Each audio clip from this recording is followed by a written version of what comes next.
Now, let's assume that we have a system with 3 poles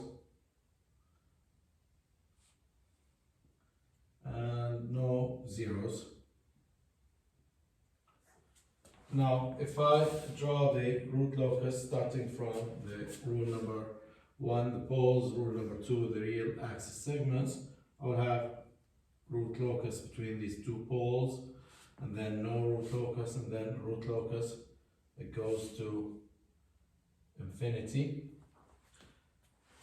And then we will have 3 missing zeros, and the zeros will be distributed according to the rule number 3 and 4 using the asymptotes and the center of asymptotes. For 3 missing zeros are going to be 60, 180 degrees and 300 degrees. So let's assume that the center of asymptotes is here, just an assumption. And here are the asymptotes. Now, the branch that starts at this pole ends at the 0 at negative or at 180 degrees. Now,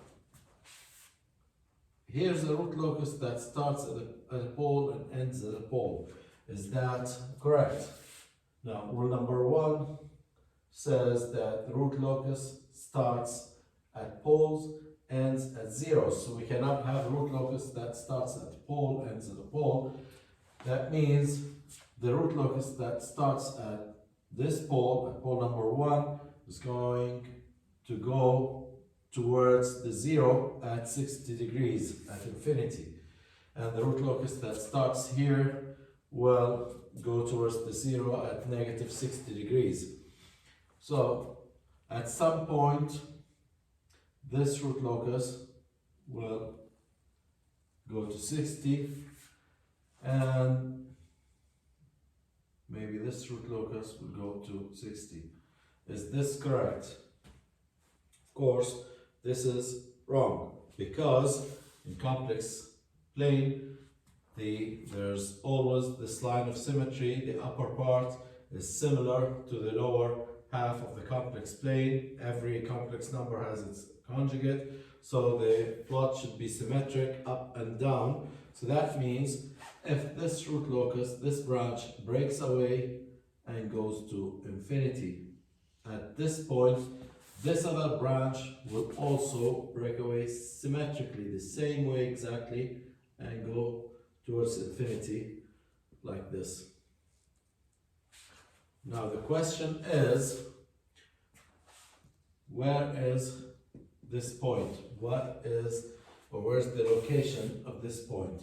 This point is called the breakaway point. That's the point where the root locus breaks away off the real axis towards the infinity. So this is the breakaway point.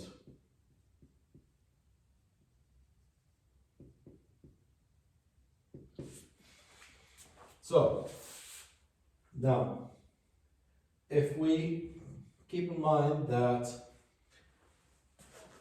each branch in the root locus represents a root of the characteristic equation. Now, for example, this characteristic equation has 3 poles. That means the characteristic equation is a 3rd order. You will have 3 roots, and the location of the roots on the root locus will depend on the value of k you use. For example, at the poles, k is 0 here equals 0. What if the value of k is different? Then the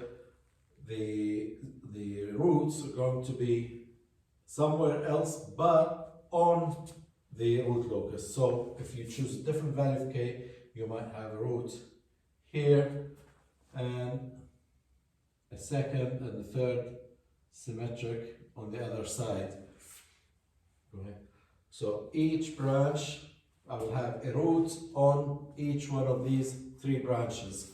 Now, what is special about this point? At this point, if I had if this root is located at this point, then this root will also be located at the same point. They are complex conjugate, so they move together. If this root moves to this point, the breakaway point, this root will move symmetrically, simultaneously to the same point. So at the breakaway point, we will have a double root. Both roots exist at the same point, at the same time.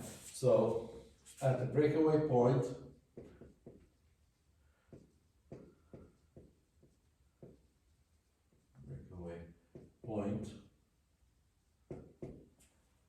a double root exists. The double root exists means that the characteristic equation will have two equal roots. The characteristic equation Q of S, which is basically 1 plus K times GH of S. This characteristic equation should look something like this: S minus some SB squared, part of it will be like this, and the rest of the characteristic equation, let's call it QA.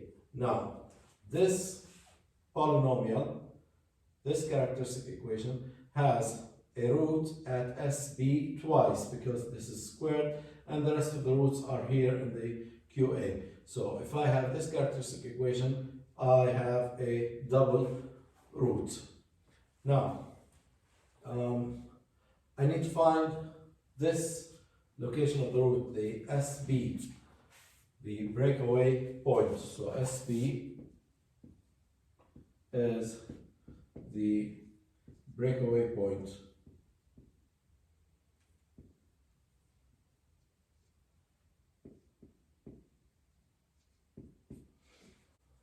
So how can we determine the value of SB?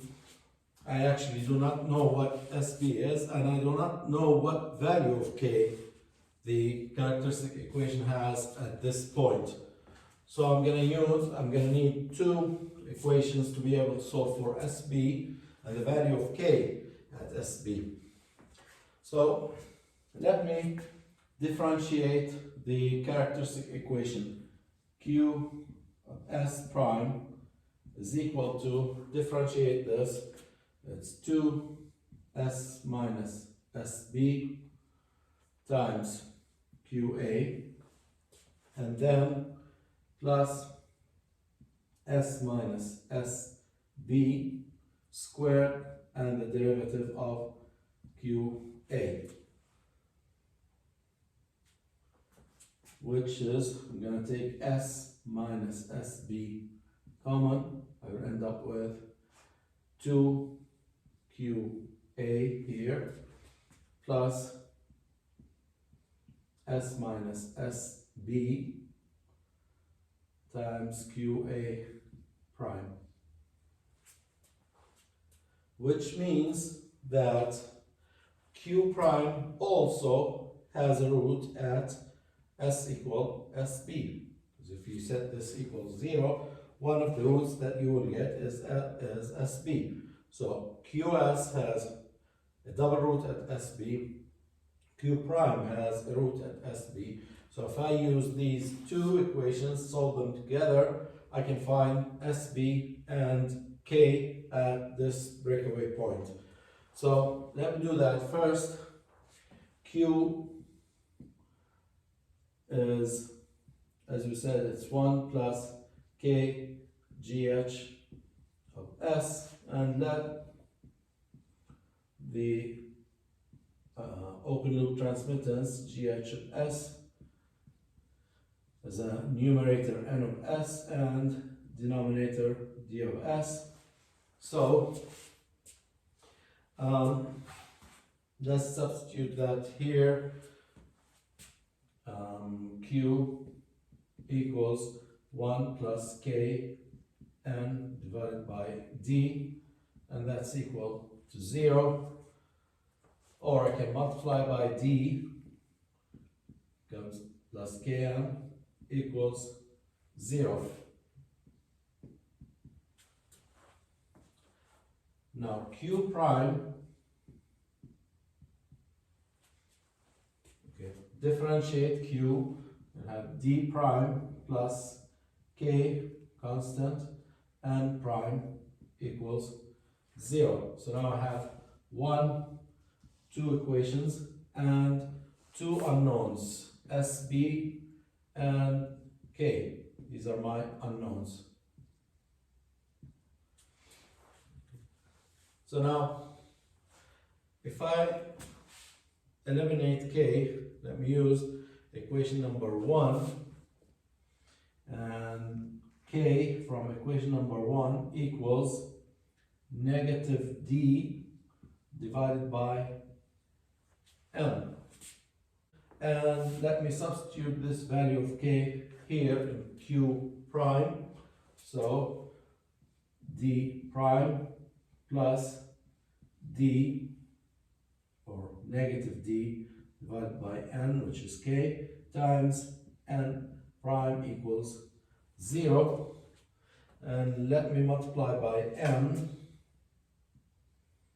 This becomes N D prime minus D N prime equals 0. Now, if I solve this equation, I can solve this equation for SB because I already eliminated K from the 2 equations, and the only unknown remaining is SB.